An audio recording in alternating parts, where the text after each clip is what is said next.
Standing in that sterile funeral home, watching my son-in-law shake hands with mourners while discussing his mortgage payments, I knew something was fundamentally wrong. When Brendan pulled me into the garage after Jennifer's service and said, "The house is mine now. You have 24 hours to get out. I need space to grieve," I felt something mechanical click into place inside my chest. I said nothing, but that night I made a single phone call that would destroy his entire world. And if you think that's brutal, wait until you hear what my daughter left me in her safety deposit box. But first, let me take you back to that garage conversation, because what happened in the hour before it was perhaps the most beautiful deception I've ever witnessed. Picture this. A perfect suburban funeral reception, 200 people honoring my brilliant daughter Jennifer, and her husband playing the grieving widower like he deserved an Oscar. The memorial service at Peaceful Gardens had just ended. The same daughter who'd built her tech career from nothing, who'd insisted on supporting me after I'd given them $47,000 for their down payment. $47,000. Remember that number, because it's about to multiply in ways that will blow your mind. "Robert, come here," Brendan called out, his voice warm and caring for the benefit of lingering relatives. "Can you hear that fake concern? That practiced sympathy? I want to talk to you about our future together. Our future." Those words should have comforted me. My daughter had been dead for 4 days, and the grief felt like drowning in concrete. Every breath required conscious effort. Every step forward felt like betraying her memory. But Brendan's voice had this undertone, this barely contained excitement that made my skin crawl. "I know this is hard," he continued, placing his hand on my shoulder with theatrical precision. Aunt Martha and Uncle Phil were still collecting casserole dishes from the kitchen. Jennifer's college friends clustered near the living room, sharing stories about her coding marathons and her infectious laugh. Everything looked normal. Everything felt like family. But I was about to learn that family can be the most dangerous word in the English language. "Jennifer would have wanted us to stick together," he said, fishing for his keys with trembling fingers. "Nervous energy, not grief. She always worried about you being alone. Worried about me being alone." This from the man who'd just spent 4 days planning his financial future while I planned his wife's funeral. But I didn't know that yet. I was still the grieving father, still the grateful father-in-law who'd lived in their house for 2.5 years, paying utilities and groceries while Brendan complained about money. "She was a good daughter," I managed, my voice barely a whisper. "The best," he agreed, opening the garage door with a theatrical sigh. "That's why I want to make sure you're taken care of. I've been thinking about our arrangement here, and I want to formalize things. Make sure you feel secure." Secure. After $47,000 of my retirement savings had gone to their down payment. After I'd moved out of my own apartment to help them with their mortgage. After I'd spent 6 months painting their fence and replanting their garden like some kind of live-in handyman. Security sounded wonderful. Security sounded like exactly what a devastated 64-year-old father needed to hear. We stepped into the garage, and Brendan closed the door behind us. The sudden silence felt ominous, but I attributed it to grief. Everything feels ominous when your only child is gone. The walls seemed to close in, the fluorescent light buzzed overhead like an angry wasp, and I could smell motor oil mixed with something else. Fear? Anticipation? "The thing is, Robert," he began, and his voice shifted like a switch had been flipped. The warmth evaporated like morning dew under a blowtorch. His shoulders straightened, his jaw set, and suddenly I was looking at a stranger wearing my son-in-law's face. "The house is mine now, legally completely mine, and I need space to grieve." The words hit me like physical blows, each syllable a hammer strike to my chest. "Space to grieve. You have 24 hours to get out," he said, examining his fingernails with the clinical detachment of a coroner. "Pack your things. Find somewhere else to live. I need this house to myself. 24 hours. Not 24 days, not 24 weeks. 24 hours to dismantle a life I'd built in their home. In what I'd thought was our home." The garage suddenly felt arctic cold, and I could hear my own heartbeat thundering in my ears like a war drum. "Brendan, I don't understand. Jennifer and I never discussed." Jennifer's dead, he interrupted, the words sharp as broken glass. Her opinions don't matter anymore. This is my house, my decision, my life. You've been a burden long enough. A burden. After I'd co-signed their loan application when his credit score wasn't high enough. After I'd paid for their honeymoon to Europe because they were financially stressed. After I'd babysat their dog every weekend for 3 years until it died of cancer, crying harder at that funeral than Brendan was crying at his wife's. But where will I go? I asked, and hated how weak my voice sounded. How small and pathetic and exactly what he wanted to hear. Brendan shrugged. A casual gesture that dismissed 2.5 years of my life like flicking lint off his jacket. That's not my problem. There's a Comfort Inn on Highway 183. Start there. Highway 183. I knew that road. Knew the truck stops and cheap motels, the places where people went when they had nowhere else to go. Places where dreams went to die slowly, one overpriced night at a time. Now, here's where the story gets interesting because what I said next will surprise you. I wanted to argue.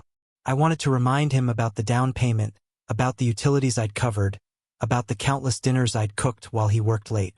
I wanted to scream about the injustice, the cruelty, the breathtaking audacity of it all. Instead, I heard my own voice say, "I'll need time to pack." 24 hours, he repeated, checking his phone for text messages while his wife's memorial flowers still sat on the kitchen counter. Don't make this harder than it needs to be. But something had happened in that moment of cruel dismissal. Something cold and calculating had awakened in my chest, spreading through my veins like ice water. Because in that moment, watching Brendan check his phone for text messages while his wife's memorial flowers still sat on the kitchen counter, I realized something crucial. Jennifer had been preparing for this conversation much longer than either of us knew. As I walked back toward the house, my hands weren't shaking from grief anymore. They were steady with purpose. Because 24 hours was going to be more than enough time to begin destroying Brendan's entire world, one carefully documented dollar at a time. That night, I drove to my storage unit feeling something I hadn't experienced in years. Not anger. Anger is hot and impulsive and stupid. This was something else. Something patient and methodical and absolutely lethal. I pulled out boxes of documents I hadn't looked at in years, spread them across the concrete floor under harsh fluorescent lights, and began to reconstruct the financial history of our relationship. And what I found was going to make Brendan wish he'd never learned my daughter's name. $47,000 for the down payment in March 2019. I remember that day like it was yesterday because Jennifer had cried when I handed her the cashier's check. Real tears, not the crocodile variety her husband specialized in. "Dad, this is too much. We can't accept this." "It's not a gift," I'd said, words that were about to become prophetic. "It's an investment in your future. Pay me back when you can." But here's the thing about family members who see kindness as weakness. They never can pay you back. Every time I'd brought it up, Brendan would redirect the conversation to their mortgage stress, their credit card debt, their car repairs.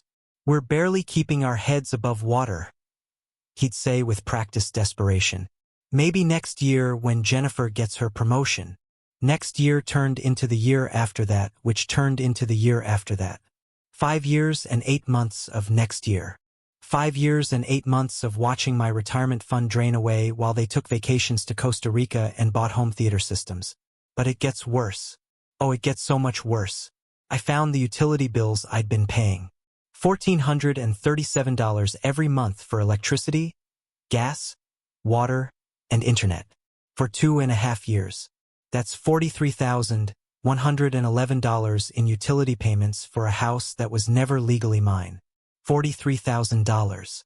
Think about that number for a second. Most people don't have $43,000 in their entire savings account, and I'd spent it keeping the lights on in someone else's house. I found the grocery receipts next, stacked in neat piles because I'm the kind of man who keeps records. Jennifer had asked me to handle the shopping because she worked such long hours. "You're so much better at finding deals than we are, Dad." $350 a week, every week, for 130 weeks. $45,500 in groceries for their family dinners, their dinner parties, their holiday celebrations. Can you picture it? Can you see me in those supermarket aisles, carefully comparing prices, clipping coupons, stretching every dollar while they lived like royalty on my dime? But the worst discovery was yet to come.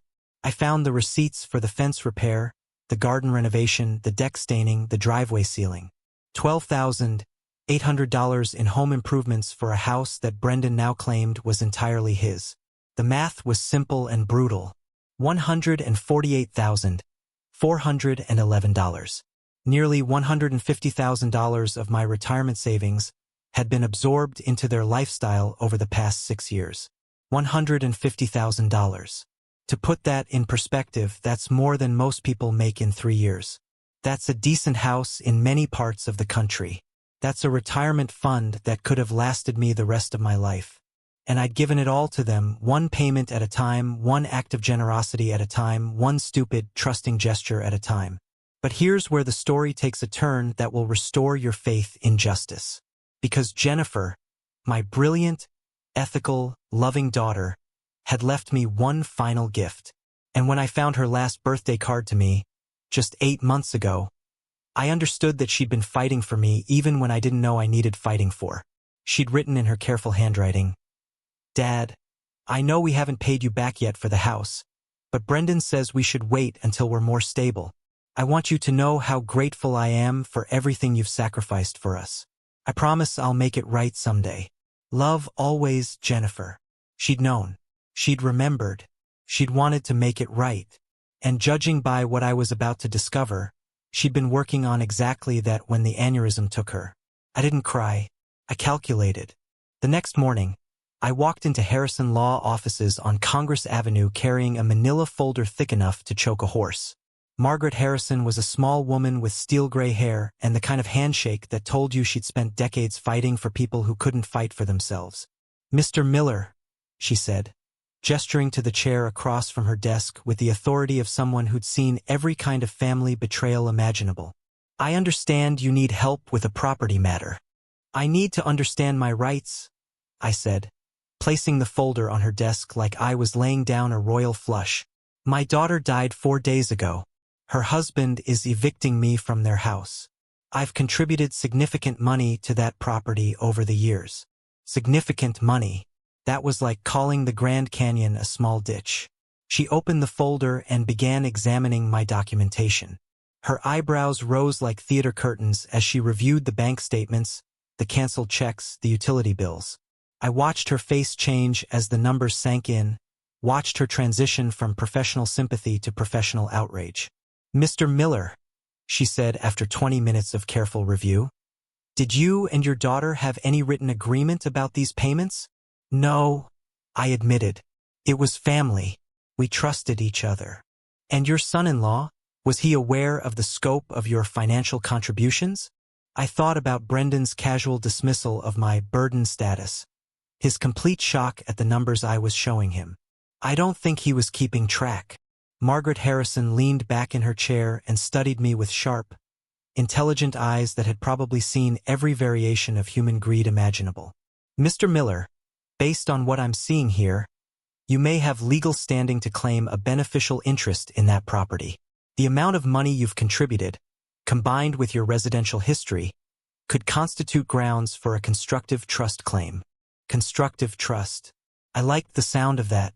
It sounded official. It sounded powerful. It sounded like the kind of legal weapon that could cut through Brendan's arrogance like a hot knife through butter. "What does that mean?" I asked, though I was already starting to smile. "It means the court might determine that despite the legal ownership, you have an equitable ownership stake based on your contributions.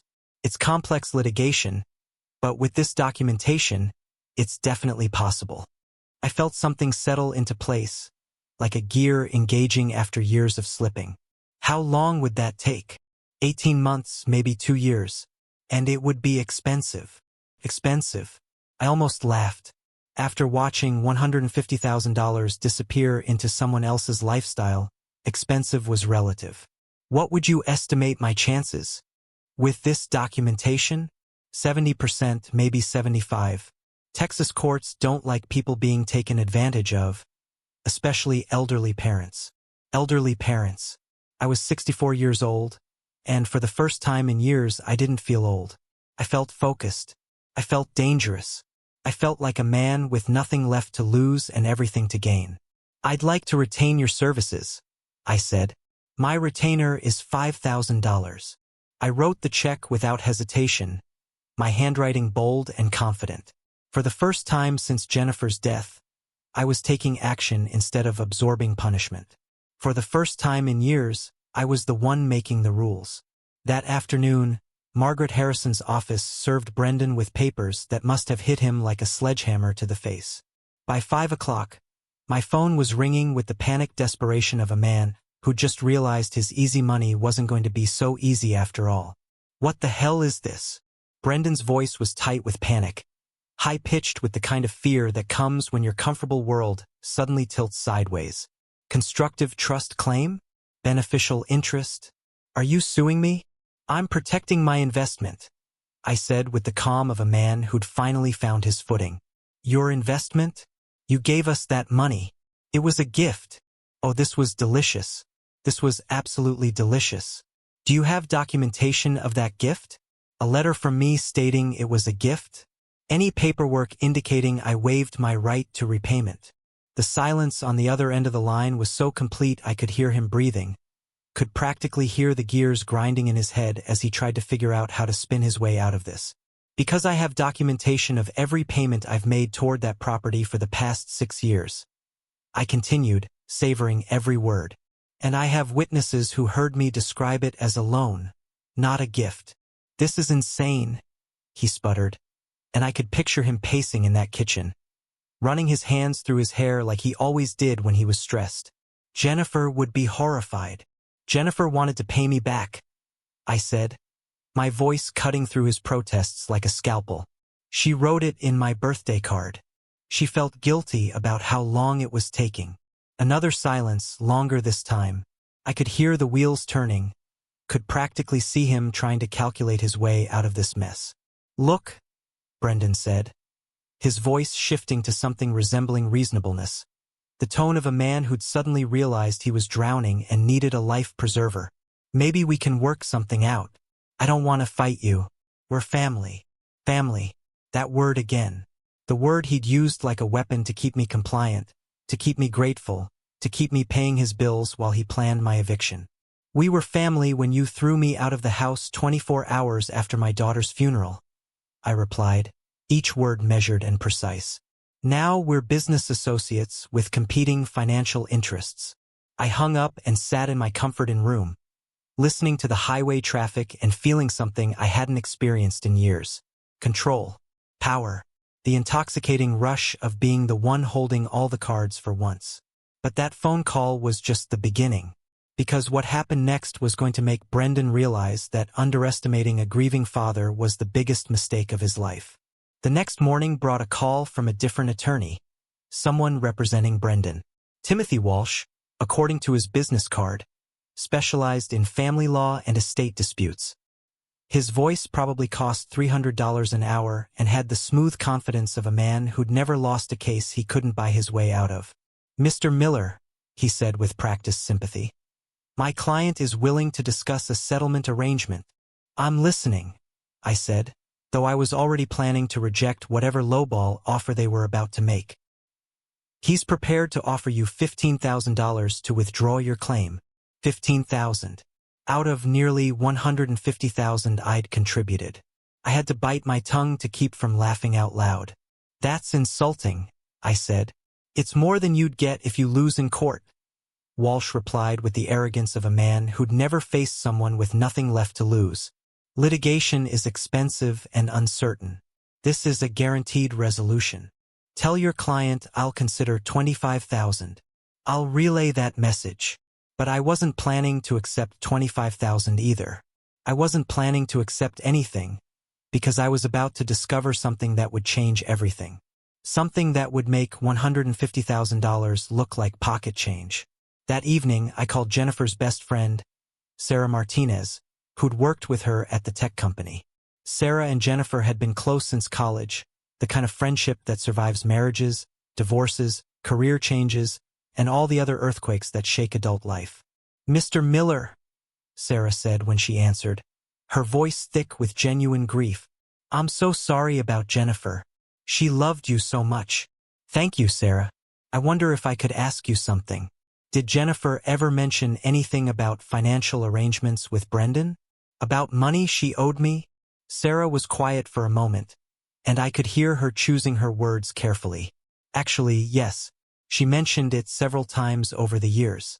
She felt terrible about not paying you back for the down payment. She said Brendan kept telling her they couldn't afford it yet, but she was worried you were sacrificing too much for them. Sacrificing too much. If only she'd known how right she was. Did she say anything else? She said she was working on a way to make it right. This was maybe 6 months ago. She said she'd found a way to invest your money and pay you back with interest, but she wanted it to be a surprise. A surprise. My hands were steady as I wrote down Sarah's words, but my heart was racing like a thoroughbred at the Kentucky Derby. Sarah, would you be willing to put that in writing? A statement about what Jennifer told you. Of course. Jennifer would want me to help you. And that's when I knew I was about to uncover something that would make Brendan's 24-hour eviction notice look like the opening move in a chess game he was destined to lose. The next day, I had Sarah's notarized statement added to my legal file. But more importantly, I had a new direction for my investigation. If Jennifer had been investing my money, there would be records. Bank statements, investment accounts, something that proved she'd intended to repay me. I spent the weekend going through Jennifer's personal effects that Brendan had unceremoniously packed into garbage bags and left on my hotel room doorstep like I was some kind of vagrant he was trying to get rid of. Most of it was worthless old clothes, books, knickknacks that held memories but no monetary value. But buried in the bottom of the third bag, I found something that made my hands tremble with excitement. A folder labeled, Dad's Investment Project. Inside were photocopies of investment statements from Fidelity, E-Trade, and Charles Schwab. 3 different accounts, all in Jennifer's name, all with balances that made my eyes water. The statements went back 6 years, starting with an initial deposit of $47,000, exactly the amount of my down payment contribution. Jennifer had taken my money and invested it. Tech stocks, mostly, including early positions in companies that had since gone public and exploded in value. The account values had grown like Jack's beanstalk, reaching toward the financial clouds. As of the most recent statements, dated just 2 months before her death, the total value was $217,436. $217,000. My original $47,000 had more than quadrupled in value thanks to Jennifer's investment expertise and the tech boom of the past few years. My dead daughter had turned my modest down payment into a fortune that would secure my retirement and then some. But here's the problem. The accounts were in Jennifer's name only. Legally, they belonged to her estate, which meant they now belonged to Brendan. The same Brendan who'd thrown me out of his house was about to inherit $250,000 that was rightfully mine. Unless I could prove that the money had always been mine, merely held in trust by Jennifer for investment purposes. I called Margaret Harrison immediately, my voice shaking with excitement and rage and something that felt suspiciously like hope. "This changes everything," she said after reviewing the investment statements with the intensity of a general studying battle plans. "If we can prove your daughter was acting as your investment agent, these accounts could be recoverable as part of your constructive trust claim." "How do we prove that?" "We'll need testimony from people who knew about the arrangement. Your friend Sarah is a good start. We'll also need to demonstrate that your daughter consistently acknowledged the money was yours, not hers." I thought about Jennifer's birthday card, about her promises to make it right someday. I thought about Sarah's statement regarding Jennifer's guilt over not paying me back. "I think I can find that evidence," I said, and I meant it. Over the next week, I spoke with 6 of Jennifer's friends and colleagues, each conversation adding another nail to Brendan's financial coffin. All of them confirmed the same basic story. Jennifer had felt guilty about not repaying her father for the house down payment. Several remembered her mentioning that she was investing Dad's money to pay him back with interest. Mark Stevenson, her former boss, provided the most compelling testimony.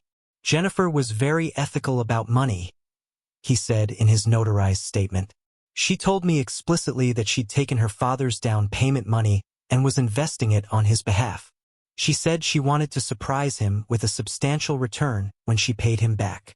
By the end of the week, I had 7 witness statements, all confirming that Jennifer had considered my investment money to be held in trust for me, not as her personal assets. 7 people who were about to help me reclaim what was rightfully mine. Margaret Harrison filed an amended complaint, adding a claim for the investment accounts in addition to the property interest. The total value of my claim had jumped from $150,000 to over $400,000. $400,000. Let me say that again so it sinks in. $400,000. Brendan's attorney called the next day, and I could hear the panic bleeding through the professional composure. My client is prepared to offer $50,000 to settle all claims, Timothy Walsh said, but his voice had lost its earlier confidence. Not interested, I replied, savoring the power of those 2 simple words. $75,000. Still not interested. Mr. Miller, you need to understand that these investment accounts are part of your daughter's estate. My client inherited them legally. Your claim is speculative at best. My claim is documented by 7 witnesses and 6 years of investment statements that show a clear pattern of trust management. I said, each word a hammer blow to his legal strategy. If your client wants to take this to trial, I'm confident in my position. There was a long pause, the kind of silence that happens when expensive lawyers realize they're fighting a losing battle. $100,000, Walsh said finally, desperation creeping into his voice. No. What do you want? I want what's mine. The full value of my investment contributions plus the returns Jennifer generated through her careful management of my money. That's over $400,000. That's what happens when you invest wisely for 6 years, I said, feeling like David facing down Goliath with a slingshot full of legal documentation. Jennifer was an excellent financial manager. She was also honest about whose money she was managing. I hung up and waited for the inevitable. 3 days later, Brendan himself called, and the change in his voice was extraordinary. Gone was the arrogant son-in-law who'd evicted me from his garage. This was a different man entirely, smaller and scared and desperate. Robert, he said, and I could hear him swallowing his pride with every syllable. Can we meet? Face to face? I think we need to talk. I'm listening. Not over the phone. Come to the house. I'll make dinner. We can discuss this like family. Family. There was that word again. But this time it tasted different in his mouth. This time it tasted like desperation. I'll be there at 7, I said. I arrived at the house that evening carrying a manila folder and wearing my best suit. The same suit I'd worn to Jennifer's funeral, because if Brendan wanted to play family, I'd remind him what family had cost me. He opened the door with a smile that didn't reach his eyes, the kind of forced expression you see on politicians right before they lose elections. Robert, come in, come in. I made your favorite grilled chicken and rice. My favorite. Jennifer's favorite. She'd made it for Sunday dinners when I first moved in with them, back when we'd been a real family instead of whatever twisted financial arrangement this had become. Thank you, I said, stepping inside and looking around with new eyes. The house looked different somehow. Smaller, less welcoming. Or maybe I was seeing it clearly for the first time, without the filter of gratitude and obligation that had clouded my vision for years. The expensive home theater system I'd helped pay for. The hardwood floors I'd helped refinish. The kitchen appliances that had been upgraded with my utility payments. We sat at the kitchen table where I'd eaten hundreds of meals, where I'd helped Jennifer with her laptop when it crashed, where I'd listened to Brendan complain about his job and his commute and his stress level while I paid his bills. I want to apologize, Brendan said as he served the chicken with shaking hands. I wasn't thinking clearly after Jennifer died. I was grief-stricken, overwhelmed. I said things I didn't mean. You said I was a burden. He winced like I'd slapped him. I was wrong. You've been incredibly generous to our family. To my family. I should have been more grateful. Grateful. Past tense. As if gratitude had an expiration date. The lawyers tell me you're claiming ownership of Jennifer's investment accounts, he continued, cutting his chicken with surgical precision.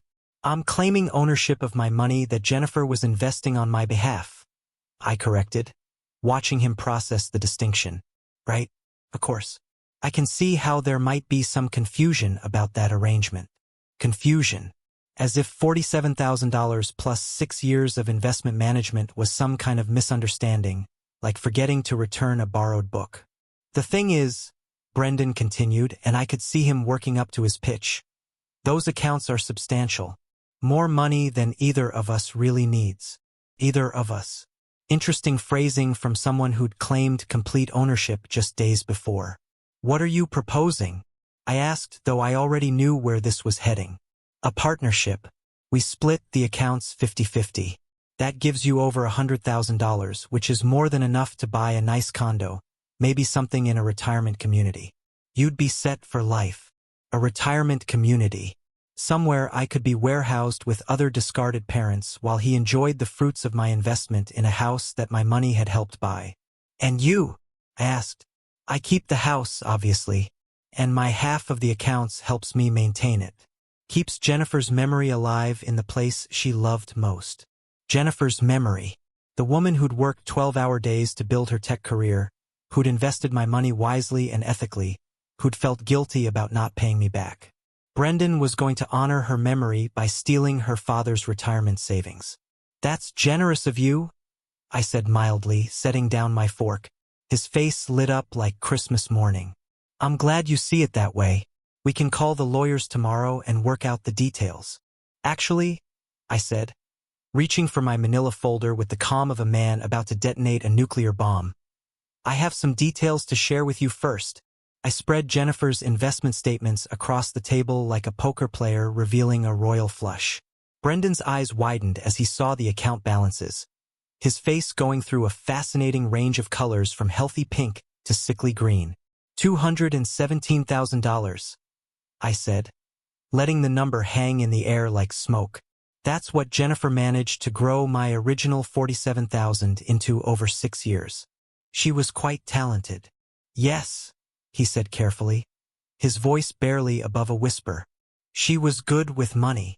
She was good with my money, I corrected, pulling out a second set of documents. Which brings me to an interesting question. The bank statements from Jennifer and Brendan's joint checking account spread across the table like evidence at a crime scene. I'd subpoenaed these through my attorney, and they told a story that would have made even a fiction writer blush. According to these statements, you and Jennifer were spending quite liberally over the past year. $1,500 a month on restaurants. $800 a month on entertainment. A $5,000 vacation to Costa Rica last summer. Brendan's face was flushing red like a thermometer in summer heat. We worked hard. We deserved to enjoy ourselves. Absolutely. I agreed with the patience of a teacher explaining basic math to a slow student. Except that during this same period, you were telling me you couldn't afford to pay me back because money was too tight. I pulled out a third document, credit card statements showing additional luxury purchases that would have made a Kardashian proud. A $3,000 watch for Brendan's birthday. $2,000 in designer clothes for Jennifer. A $4,000 home theater system that was probably still playing in the living room. Tight money, I repeated, savoring the irony. While my utility payments kept your lights on, and my grocery money kept your refrigerator full. Brendan was staring at the documents like they contained nuclear launch codes. I don't see what you're getting at.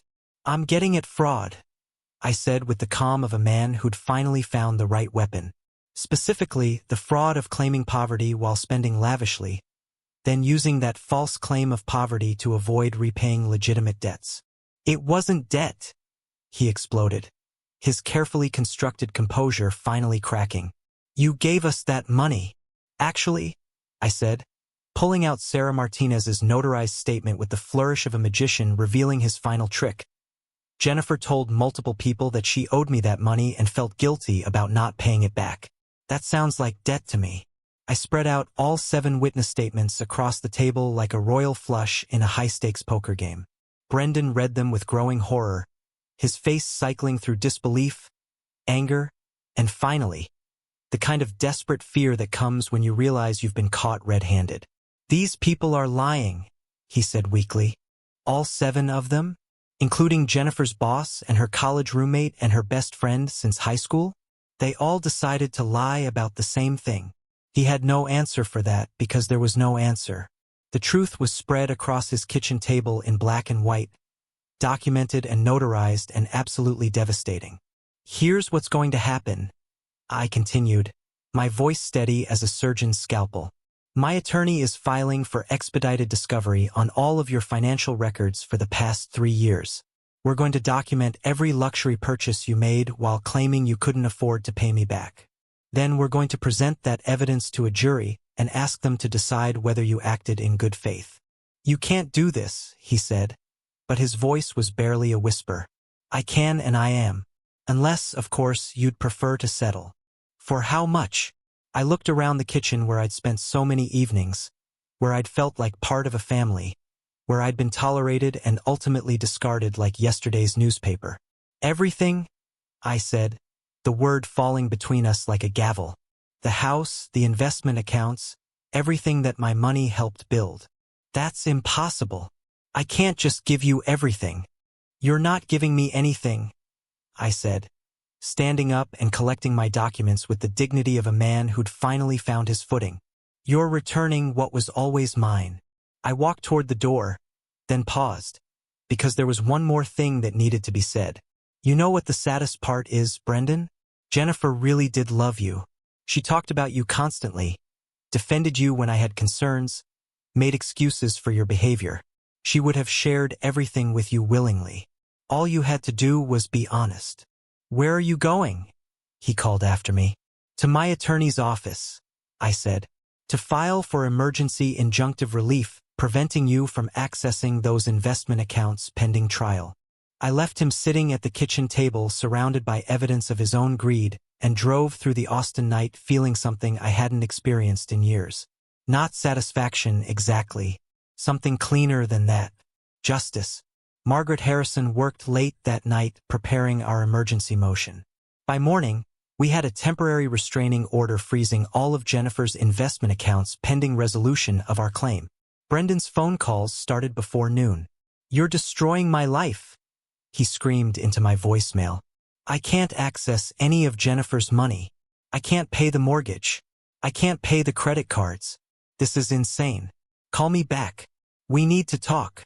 I didn't call him back. I went apartment hunting instead. It took 3 weeks for Brendan's resolve to crumble completely. His attorney called Margaret Harrison with a settlement offer. Brendan would keep the house and half the investment accounts. Margaret called me with the proposal. What do you think? She asked. I think he's scared, I said. What happens if we go to trial?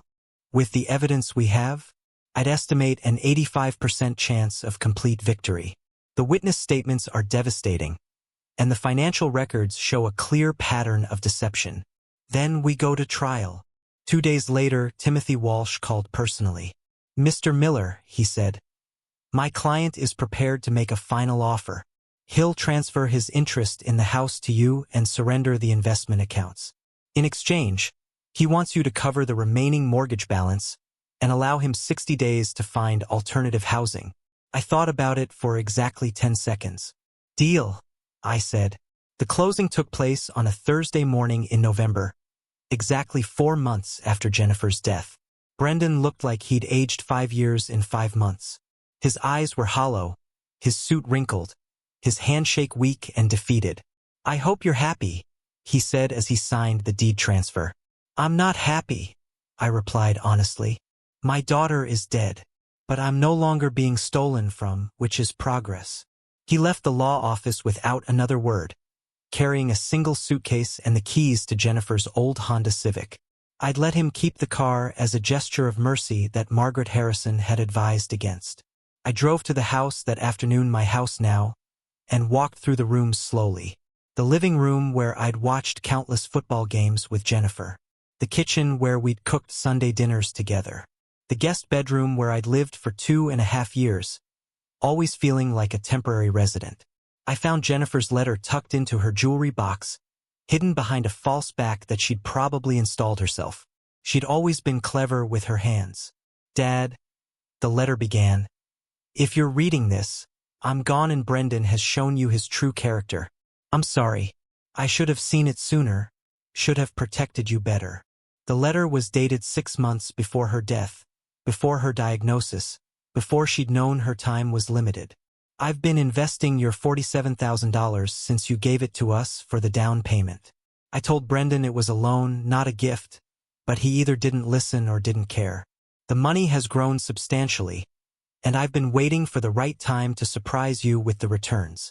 I've also been documenting Brendan's spending habits, his attitude toward money, his casual dismissal of our obligations to you.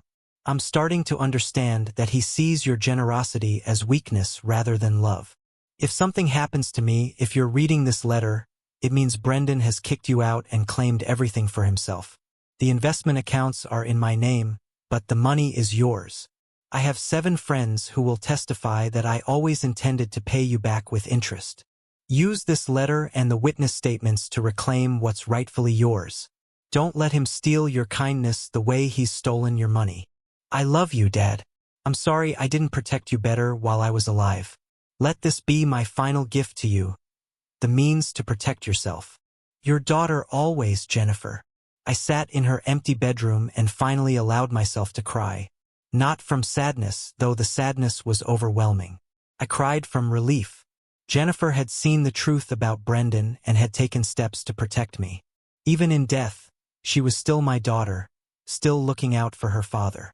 3 months later, I ran into Brendan at the grocery store. He was pushing a cart full of generic brands and clearance items, wearing a wrinkled uniform shirt from a local electronics store. "Robert," he said, startled. "Brendan." We stood in the cereal aisle for an awkward moment. 2 men who'd once been family, now strangers with a complicated history. "How are you doing?" I asked and meant it. "Getting by," he said. "I'm managing a Best Buy in Round Rock. It's honest work. Honest work." Perhaps the first honest thing he'd done since Jennifer's death. "I'm glad to hear that," I said. "I want you to know," he said, looking down at his cart. "I'm sorry about everything. Jennifer deserved better from me. You deserved better." "Yes," I agreed. "We did." He nodded and pushed his cart toward the checkout line. I watched him go, feeling something I hadn't expected. Not satisfaction at his reduced circumstances, but a kind of sad relief that he'd finally learned the cost of his choices. I finished my shopping and drove home to the house that was truly mine now. Sarah's sister Linda had moved into the guest bedroom, and we developed a comfortable routine. She cooked breakfast. I handled dinner. She managed the garden. I took care of maintenance. We watched old movies together on weekends and shared stories about our lost spouses. It wasn't the family I'd planned on, but it was the family I'd chosen. And for the first time since Jennifer's death, I felt like I belonged somewhere. The investment accounts had grown to over $250,000 by the time the legal proceedings concluded. Enough to secure my retirement, to travel, to help Linda's grandchildren with college expenses. Enough to know that Jennifer's final gift had truly set me free. Sometimes justice isn't about punishment. Sometimes it's just about getting back what was always yours and building something better with people who understand the value of honesty. Jennifer had taught me that even after she was gone, my brilliant, ethical, loving daughter had made sure that kindness and generosity wouldn't be mistaken for weakness ever again. If you liked this story, please like this video, subscribe to the channel, and share your impressions in the comments below. Have you ever experienced a situation where family members took advantage of your generosity? How did you handle it? I'd love to hear your stories.